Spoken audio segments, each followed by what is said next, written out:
Práctica número 3. Características voltaje corriente del IGBT.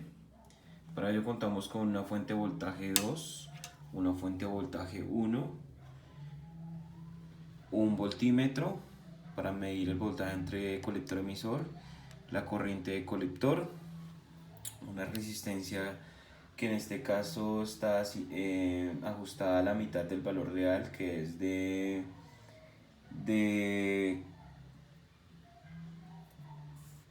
5 kiloohmios, está ajustada a 2.5, y R2 de 10 kiloohmios ajustados a 5 ohmios. La práctica inicialmente nos dice que la fuente de voltaje 2 y la fuente de voltaje 1 deben estar en ceros. Luego ajustamos la fuente de voltaje 1 hasta que el voltaje colector emisor llegue a 10.13, y vamos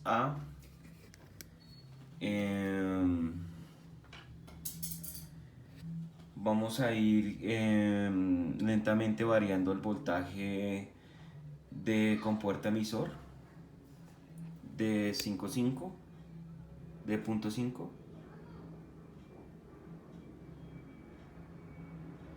y vamos visualizando el voltaje que pasa en el voltaje colector emisor. En este caso vamos en 3 voltios, vamos en 4.5, y sobre los 4.5 el voltaje de colector emisor ha disminuido y hay una presencia de una corriente de 0.22 miliamperios. Sobre los 5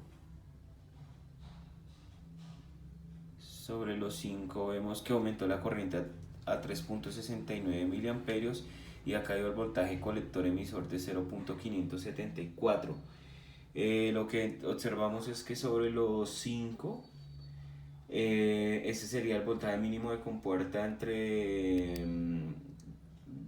voltaje GE, que es el requerido para que el IGBT conduzca, que es el llamado VTH.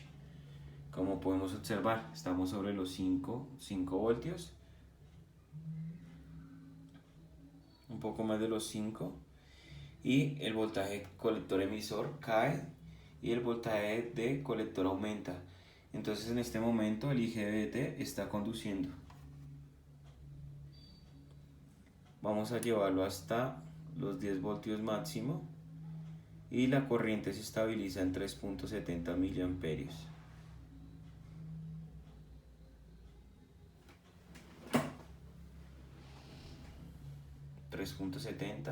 Y el voltaje cae y estamos en el voltaje